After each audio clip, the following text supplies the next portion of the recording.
My sister told my parents, don't invite her. She's an embarrassment. I said nothing. Just stopped paying for her kids' school, husband's therapy, and their groceries. Now even her pastor is reaching out to me. My name is Denise, and this is about my sister Wendy and the moment she finally pushed me too far. Let me start from the beginning. Wendy is 3 years older than me, married to David, and they have 2 kids, Jake, who's 14, and Lily, who's 11. On paper, they look like the perfect family. Wendy posts constantly on social media about their adventures, their achievements, their happy moments. What she doesn't post about is how I've been quietly bankrolling their life for the past 4 years. It started small. Wendy called me crying one day about how David had lost his job and they were struggling to make ends meet. They couldn't afford Jake's private school tuition, and Wendy was devastated at the thought of pulling him out mid-semester. Being the younger sister who always looked up to Wendy, I offered to help. Just temporary, she said. Just until David found something new. That temporary help turned into paying $2,400 a month for both kids' private school tuition. Then David had what Wendy called a breakdown after being laid off from his marketing position at a mid-sized firm. He couldn't handle the stress of job hunting and providing for his family. She asked if I could help pay for his therapy sessions. Another $800 a month. When their grocery bills became impossible to manage, I started having $300 worth of groceries delivered to their house every week. You might wonder how I could afford all this. I'm a software engineer for a major tech company, and I've been very successful. I live modestly, save aggressively, and yes, I can afford to spend nearly $4,500 a month helping family. But that's not really the point of this story. For 4 years, I did this without complaint. I never brought it up at family dinners. I never made Wendy feel bad about it. When she'd post pictures of the kids' achievements at their expensive private school, or when David would talk about how much therapy was helping him, I felt good knowing I was making a difference in their lives. I genuinely thought we were close. I thought Wendy appreciated what I was doing, even if she couldn't always say it out loud. I was wrong. 2 months ago, our parents decided to throw a big 40th wedding anniversary party. It was going to be a formal affair, rented hall, catered dinner, about 80 guests including extended family, family friends, and people from their church. Mom had been planning it for months, and everyone was excited. I was excited too. I bought a beautiful navy blue dress, got my hair done, and was looking forward to celebrating with everyone. The party was on a Saturday evening, and that morning I was getting ready when my phone rang. It was Mom. Denise, honey, I'm so sorry, but there's been a change of plans about tonight. I was confused. What kind of change? Is everything okay? There was a long pause. Then Mom said, Wendy thinks it might be better if you don't come tonight. I literally dropped my curling iron. What? Why? She says you might not fit in with a crowd tonight. That some of the people coming are David's new work colleagues and she's worried about. Worried about what, Mom? Another pause. She says you can be a little awkward in social situations, and tonight is really important for David's career connections. I was stunned. Mom, are you seriously uninviting me to your own anniversary party because Wendy thinks I'm awkward? It's not that we don't want you there, sweetheart. Wendy just thinks. What exactly did Wendy say, Mom? I want to know her exact words. I could hear Mom sigh. She said, don't invite her. She's an embarrassment. Those words hit me like a physical blow. An embarrassment. My own sister, whose children's education I'd been paying for, whose husband's mental health treatment I'd been funding, whose family I'd been feeding, called me an embarrassment. Mom, I said quietly, did Wendy mention that I've been paying for Jake and Lily's school for the past 4 years? Did she mention that I pay for David's therapy? Did she mention that I buy their groceries every week? Silence. No, Mom finally whispered. She never mentioned any of that. Well, now you know. And since I'm such an embarrassment to the family, I guess I'll just stay home tonight. Thanks for letting me know where I stand. I hung up and sat on my bed, staring at my reflection in the mirror. I looked fine. I looked normal. I looked like someone who deserved to be at her own parents' anniversary party. But according to Wendy, I was an embarrassment. That's when I made a decision. I didn't call Wendy screaming. I didn't drive over to her house and confront her. I didn't post anything on social media or text her angry messages. I simply opened my laptop and started canceling things. First, I called Westfield Academy, the private school where Jake and Lily went.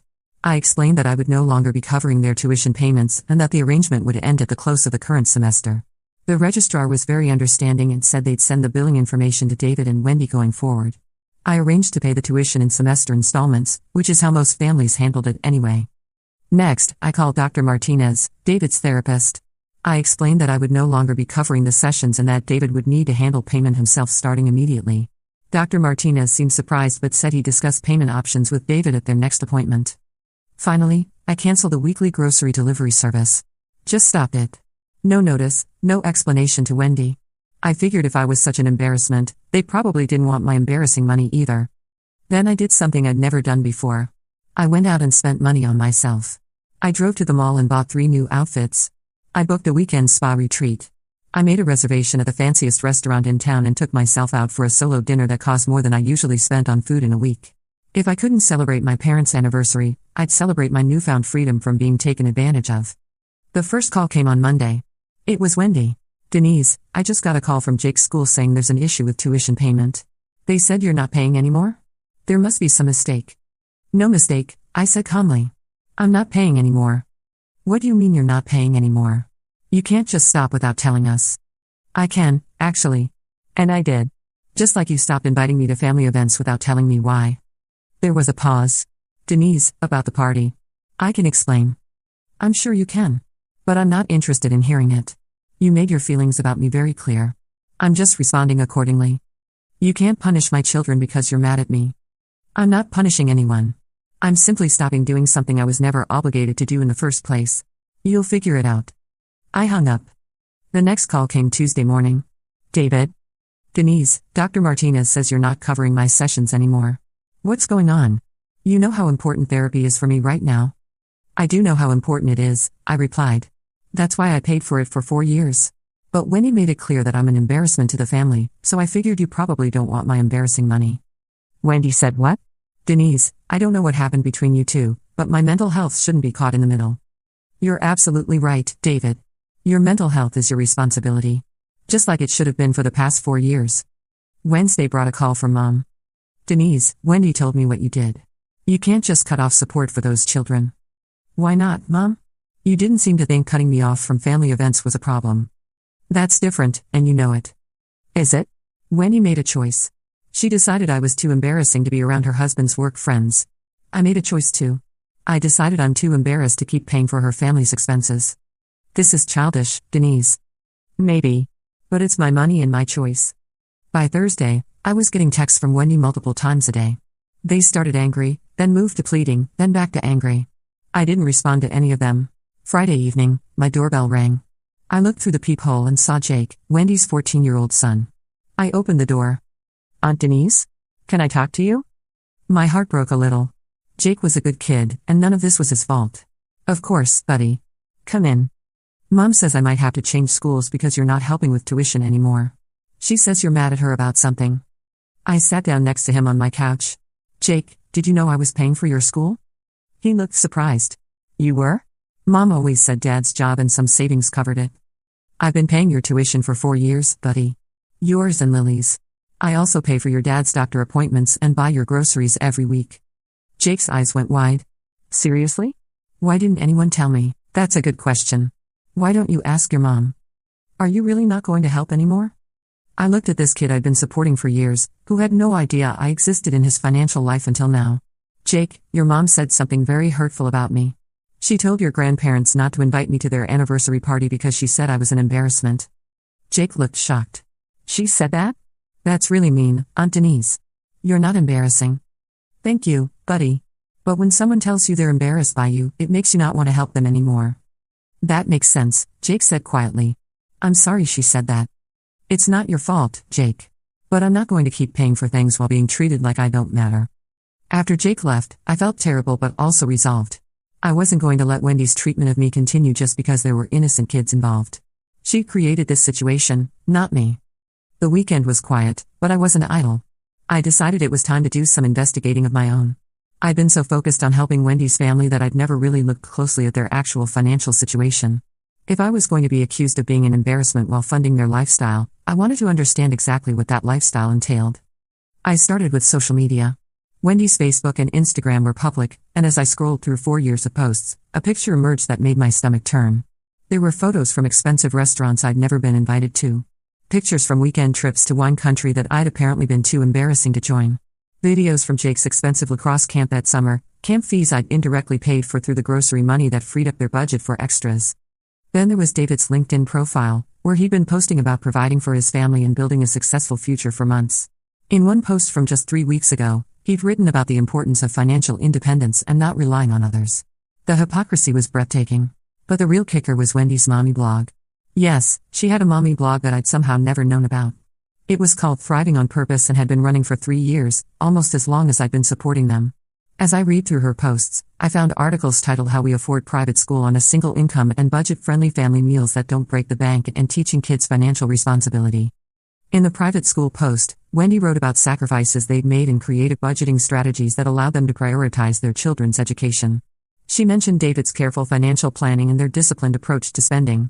Not once did she mention the $2,400 monthly contribution from her sister. The budget meals post was even worse. Wendy shared photos of the exact groceries I'd been paying for, presenting them as examples of her savvy shopping skills and meal planning expertise. She'd literally photographed my grocery deliveries and turned them into content about her domestic capabilities. The $300 weekly budget I was covering became her strategic spending plan. But the financial responsibility post was what made me screenshot everything. Wendy had written about teaching Jake and Lily the value of hard work and earning their privileges. She talked about how she and David modeled financial accountability and showed their kids that good things come to those who work for them. The entire post was built on a foundation of money I was providing, but she'd constructed a narrative where their success was entirely self-made. I spent Saturday evening reading 3 years' worth of blog posts, each one making me angrier than the last. Wendy hadn't just hidden my financial support, she'd actively built a public persona around the illusion of self-sufficiency that my money had created. She'd been monetizing the lifestyle I was funding for almost the entire time I'd been helping them, building up to blog sponsorships and affiliate links while writing about budgeting tips and financial wisdom she didn't actually possess. The blog had grown to 8,000 followers over 3 years. 8,000 people who believed Wendy was this amazing mother and wife who'd figured out how to live well on a tight budget. The comments were full of praise for her inspiration and requests for her secrets. Some women were asking her to coach them on family finances. I screenshot everything.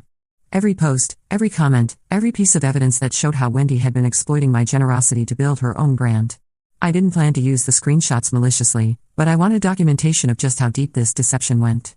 Sunday morning, I did something I'd never done before. I created my own social media post. Not on Wendy's accounts, on my own Instagram, which I rarely use but which was connected to various family members and a few mutual friends of Wendy's. I posted a photo of myself from the previous weekend's spa trip and wrote, "Sometimes you discover that the people you've been supporting don't actually want your presence in their lives. It's a hard lesson, but an important one. Grateful for the clarity and excited to invest my energy in people who actually value me. #selfworth, #boundaries, #new chapter." It was subtle, but I knew the people who mattered would understand. Within hours, I had comments from cousins asking if I was okay, from family friends expressing concern, and from a few people who knew Wendy asking what had happened. I didn't respond to any of them directly, but I noticed that several people had stopped following Wendy's blog and social media accounts. That evening, my cousin Lisa called. She was Wendy's age and had always been close to both of us. "Denise, what's going on? Your post yesterday made it sound like something serious happened." I told her everything. The financial support, the anniversary party, Wendy's exact words, and my decision to stop enabling the situation. "Wait," Lisa said, "you've been paying for Jake and Lily's school this whole time?" Wendy told everyone David got a huge promotion that covered the tuition increase. "Nope. That was me." "And you've been buying their groceries?" Wendy's always posting about her meal planning skills and her grocery budgeting tips. "All my groceries. $400 a week, every week, for 4 years. "Holy shit, Denise. Do you know Wendy's been making money off that blog where she gives financial advice?" "I found the blog yesterday. I read all of it." Lisa was quiet for a moment. "This is so much worse than just the party thing. She's been building a career off of lying about your generosity." "I know. Have you confronted her about the blog?" "Not yet. I'm still processing it all." "Denise, you have to understand, Wendy's been presenting herself as this financial guru to our whole extended family. People have been asking her for advice about budgeting and paying for private school. She's been acting like she's got it all figured out. While I was figuring it out for her." "Exactly. And now that you've stopped, what's she going to do? Her whole image is built on a lie." That conversation with Lisa helped me understand that this situation was about much more than being excluded from one party. Wendy had been systematically using my financial support to build a false identity, not just privately within our family, but publicly to thousands of strangers. She turned my generosity into her personal brand. Monday brought a new development. My phone rang with a number I didn't recognize. "Denise? This is Pastor Williams from Wendy's church. I hope you don't mind me calling, but Wendy asked me to reach out to you." I almost laughed. She got her pastor to call me? That's a new low. "Denise, I understand there's been some kind of misunderstanding between you and Wendy. She's very upset and says her family is in crisis because you've stopped helping them financially." Pastor Williams, did Wendy explain to you why I stopped helping? She mentioned there was some kind of argument about a family party. Did she mention that she told our parents not to invite me because I was an embarrassment? Did she mention that for 4 years I've been paying over $4,000 a month to support her family while she posts on social media pretending they're financially stable? Did she mention that I found out about her real feelings about me when my own mother called to uninvite me from a family celebration?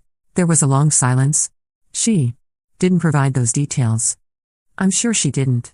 Pastor Williams, I'm not a vindictive person. But I'm also not going to continue financially supporting someone who's ashamed of me. If Wendy's family is in crisis, it's because she built their lifestyle on a foundation she was too proud to acknowledge and too cruel to appreciate. Perhaps if you two could sit down and talk. I'm not interested in talking right now. Wendy made her feelings clear. I'm simply responding to them. After I hung up, I realized how far Wendy was willing to go to get my money back without actually apologizing. She'd rather have her pastor call me than admit she was wrong, but Pastor Williams' call had given me an idea. If Wendy was comfortable involving her church community in our family drama, maybe it was time for that community to know the whole truth. I spent Tuesday evening crafting a detailed email. I didn't send it to Wendy or her pastor. Instead, I sent it to 3 people I knew were part of Wendy's inner circle at church. These were women who regularly commented on her blog posts and social media, who had been asking Wendy for financial advice, and who had been praising her wisdom and inspiration for months. The email was factual and calm. I explained my 4 years of financial support, Wendy's blog monetization, and the recent events. I included screenshots of Wendy's blog posts about financial independence alongside copies of my payment confirmations to the school and therapy office, with my account numbers redacted for privacy. I ended by saying I wasn't trying to humiliate Wendy, but I felt her followers deserved to know the truth before taking financial advice from someone whose success was built on undisclosed family support. I sent the email and went to bed, not sure what to expect. Wednesday morning, I woke up to 7 missed calls from Wendy and a string of increasingly frantic text messages. Denise, what did you do? People are asking me about the blog posts and your email. How could you send those screenshots to people at my church? You're trying to destroy my reputation. This is so much worse than anything I did to you. Please call me back, we need to fix this. I didn't call her back immediately. Instead, I checked Wendy's blog and social media accounts. She deleted 3 of the most egregious posts, the ones about private school financing, budget grocery shopping, and teaching kids financial responsibility. Her Instagram story from the previous day about living authentically had also disappeared. More tellingly, her blog's comment section was full of questions she wasn't answering. Wendy, can you clarify your family's financial situation? Is it true your sister has been supporting you? How can you give budgeting advice if you haven't been paying your own expenses? By Wednesday afternoon, Wendy had posted a blog entry titled A Season of Humility and Growth. In it, she acknowledged that she'd been receiving family support and hadn't been fully transparent about their financial situation. She apologized to her readers for any confusion and said she'd be taking a break from giving financial advice while she reassessed her approach to sharing her family's journey. It was a carefully worded non-apology that admitted to deception without taking full responsibility, but it was more accountability than Wendy had ever shown before. That evening, David showed up at my door. He looked awful, stressed, tired, and desperate. Denise, please. I know Wendy said something horrible to you, but I'm begging you to reconsider. I can't afford Dr. Martinez on my own. I'm barely keeping it together as it is. David, you're a grown man with a college degree and a job. After being laid off from your marketing position, you found new work. You should be able to afford your own mental health care. My current job doesn't have great insurance, and we're already stretched thin with the mortgage and car payments and everything else. The pay isn't as good as my old position. Then maybe you need to make some changes. Downsize the house. Sell one of your cars. Move the kids to public school. You know, the things most people do when they can't afford their lifestyle. You don't understand. Wendy has a certain image she needs to maintain. Her friends, her social circle, they all expect a certain level of. He trailed off, realizing what he was saying. A certain level of what, David? Success? The kind of success that I've been funding while being called an embarrassment? David's shoulders sagged. I didn't know she said that about you. That was wrong. But you knew I was paying for everything, didn't you? He nodded miserably. And you were okay with taking my money while I was being excluded from family events? I didn't know about the exclusion part. But you knew about the money. You knew your wife's sister was paying for your children's education and your mental health care and your food, and you never once thought to include me in family decisions or make sure I felt valued? I guess I just got used to it. Wendy handles all the family stuff, and I trusted her judgment. Well, now you know what her judgment of me is worth. After David left, I poured myself a glass of wine and sat on my balcony, looking out at the city lights. For the first time in weeks, I felt at peace. I wasn't angry anymore. I was just done. Tuesday brought calls from both my parents. Denise, Dad said, your mother and I have been talking. We had no idea you were supporting Wendy's family. Why would you? Wendy clearly wanted it kept secret. We want you to know that we never agreed with excluding you from the party. Your mother was just trying to keep peace in the family, but we both felt terrible about it. Then why didn't you stand up for me? There was a long pause. We should have. We're sorry. I appreciate that, Dad. But this isn't really about the party anymore. It's about 4 years of being taken for granted while being seen as a burden. Wendy's really struggling right now. She's been crying every day, and the kids are upset about potentially changing schools. That's unfortunate. But those are consequences of her choices, not mine. Couldn't you consider helping just until they get back on their feet? Dad, they've had 4 years to get back on their feet. I was never supposed to be a permanent solution. Wendy made it clear I'm an embarrassment, so I'm removing my embarrassing presence from their financial life. You know that's not what she meant. Actually, Dad, I think that's exactly what she meant. She was fine taking my money as long as she could pretend it didn't exist. The moment my presence became inconvenient, I became an embarrassment. Wednesday evening, Wendy showed up at my apartment. I almost didn't let her in, but curiosity got the better of me. She looked terrible. Her hair was unwashed, her clothes wrinkled, and she'd obviously been crying. Denise, please. I'm here to apologize. Okay. I was wrong about the party. I shouldn't have said you were an embarrassment. I was stressed about David's work situation and I thought. You thought what, Wendy? I thought some of his new colleagues might judge our family if they met you. Judge us how? Wendy fidgeted with her hands. You're very successful, and you're single, and you can be kind of intense when you talk about work, and I worry they might think David wasn't successful enough if they realized his sister-in-law was doing so much better than him financially. The honesty was almost worse than the original insult. So you were embarrassed by my success? I was embarrassed by our failure. By the fact that we needed help from David's younger sister-in-law. I thought if you weren't there, I could keep pretending we were doing fine on our own. Wendy, I never told anyone I was helping you. I never made you feel bad about it. I never held it over your head. So why are you acting like I was the problem? Because having you around reminds me that we're not really successful. Every time I see you, I'm reminded that without your help, we'd be living in a tiny apartment with the kids in public school and David too depressed to function. And that's my fault, how? It's not your fault. But it makes me feel like such a failure as a wife and mother. I stared at her for a long moment. Wendy, do you hear yourself? You're angry at me for helping you because it makes you feel bad about needing help. You called me an embarrassment because my success highlights your struggles. You excluded me from family events because you wanted to pretend I didn't exist. And now you're here asking me to go back to being your silent financial benefactor while you treat me like I'm the problem. That's not. I don't. That's exactly what it is. You want my money but not my presence. You want my help but not the reminder that you need help. You want me to fund your lifestyle while you pretend it's David's success paying for it. Wendy started crying harder. I know it sounds terrible when you put it like that. It sounds terrible because it is terrible. Wendy, I loved helping your family. I loved knowing that Jake and Lily were getting a good education and that David was getting the help he needed. I loved being able to make a difference. But I can't continue helping people who see me as a source of shame rather than support. I don't see you as a source of shame. Yes, you do. You literally called me an embarrassment and excluded me from family events to maintain your image. You've spent 4 years taking my money while hiding my existence. That's not love, Wendy. That's using me. So what do you want? Do you want me to announce to everyone that you've been paying for everything? Do you want public credit? I want you to see me as your sister instead of your emergency ATM. I want you to value my presence in your life, not just my bank account. I want you to include me in family decisions instead of excluding me from family events. But mostly, I want you to understand that I'm a person with feelings, not just a solution to your financial problems. Wendy was quiet for several minutes, crying softly. Finally, she looked up at me. I do love you, Denise. I know I've been horrible, but I do love you. I love you too, Wendy. But love isn't enough anymore. Trust is broken. Respect is gone. You've shown me exactly how you see me, and I can't unsee it. So you're never going to help us again? I don't know. Maybe someday, if things change. But right now, I need you to figure out your own life without using me as a crutch you're ashamed of. After Wendy left, I felt emotionally exhausted but also lighter somehow. I'd finally said everything I needed to say. The next few weeks were quieter.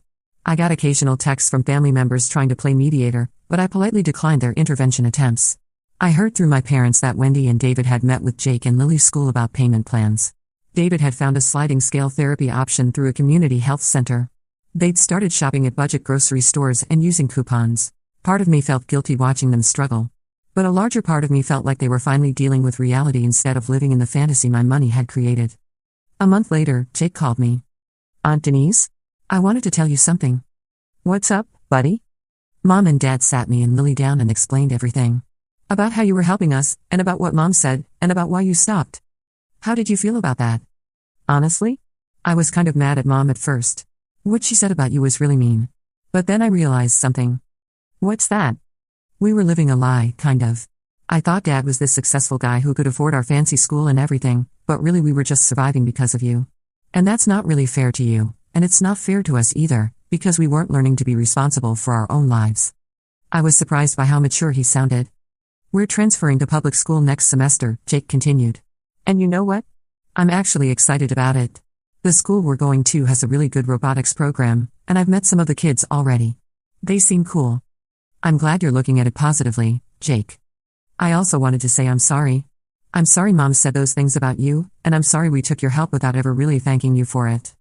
Jake, you were just a kid. You didn't know. Maybe, but I'm 14 now. I'm old enough to understand that what our family did to you was wrong. And I want you to know that I think you're amazing, not embarrassing." After I hung up, I cried a little. But they were good tears. 2 weeks ago, I got an unexpected visitor. It was Wendy again, but this time she looked different. Healthier. More present. "I'm not here to ask for money," she said immediately. "I'm here to try to repair our relationship." "Okay. I've been seeing a counselor. A cheap one," she added with a small smile, "but a good one. She's helped me understand some things about myself." "Such as?" "Such as the fact that I've been so focused on maintaining an image that I forgot to value the people who actually matter. Such as the fact that I was taking my own insecurities out on the person who was trying to help me most. And I realized that when I called you an embarrassment, I was really calling myself a failure. I was so ashamed of needing help that I started resenting the person helping me. Which is completely backward and unfair." Wendy sat down across from me. "I also realized that I never really thanked you. Not just for the money, but for caring enough to help. For 4 years, you sacrificed your own financial goals to support my family, and I never once acknowledged what that meant. I didn't do it for thanks, Wendy." "I know. Which makes it even more incredible. Denise, you literally kept my family afloat, kept my marriage together, kept my kids in a good school, and I repaid you by excluding you and calling you names." "Yes, you did. I can't take it back. But I can try to do better going forward. If you let me." "What does that look like?" "It looks like me being grateful for having an amazing sister instead of being jealous of your success. It looks like me including you in our lives because I want you there, not because I need your money. It looks like me being proud of your achievements instead of threatened by them." "Wendy, I appreciate the apology. I really do. But I need to see actions, not just words." "I understand. And I'm prepared for the fact that you might never trust me again. But I hope you'll give me a chance to prove I've learned something." "We'll see." She stood up to leave, then turned back. "One more thing. I told everyone. My friends, David's colleagues, people at church, our extended family. I told them all that you've been supporting us for 4 years and that I was an ungrateful brat about it. I made sure they all know how amazing you are and how terribly I treated you." "You didn't have to do that." "Yes, I did. I spent so much energy hiding your help because I was ashamed. Now I want everyone to know how lucky my family is to have you in our lives, even if I didn't deserve it." After Wendy left, I sat quietly for a long time, processing everything. I wasn't ready to forgive completely, and I definitely wasn't ready to resume financial support. But for the first time in months, I felt like maybe we could rebuild something real between us. Yesterday, I got a card in the mail from Lily, Wendy's 11-year-old daughter. Inside, in her careful handwriting, it said, "Dear Aunt Denise, I'm sorry my mom was mean to you. You're not embarrassing. You're the coolest aunt ever. I hope you can forgive us someday. P.S. I like my new school. Love, Lily."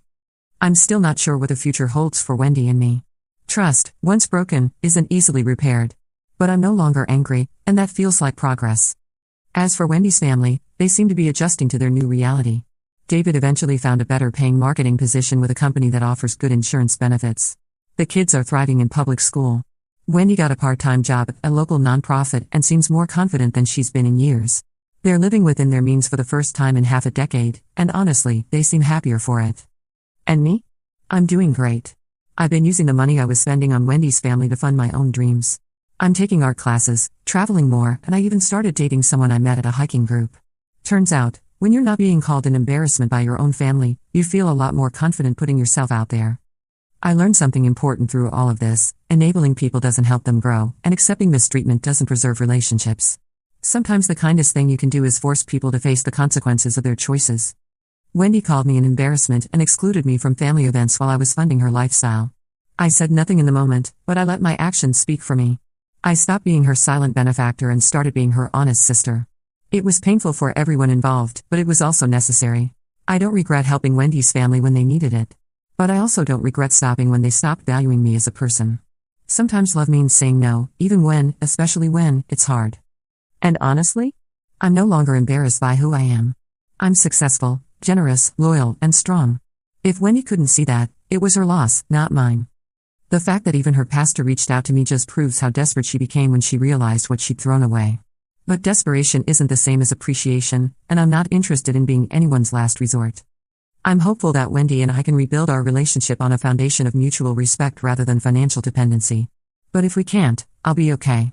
I've learned that I don't need to set myself on fire to keep other people warm, and I don't need to accept mistreatment to maintain family peace. Sometimes the best revenge isn't dramatic confrontation or public humiliation. Sometimes it's simply refusing to enable someone's disrespect of you. Sometimes it's quietly removing yourself from a dynamic that doesn't serve you. Wendy wanted to pretend I didn't exist so she could maintain her image. So I granted her wish and made myself financially invisible in her life. The irony is that my absence made my presence more valuable than it had ever been when I was quietly supporting them. I'm still her sister, and I still love her family. But I'm no longer their silent savior, and they're no longer my ungrateful beneficiaries. We're all learning to be real people with real relationships based on genuine connection rather than financial necessity. And that, surprisingly, feels like the best possible outcome for everyone involved.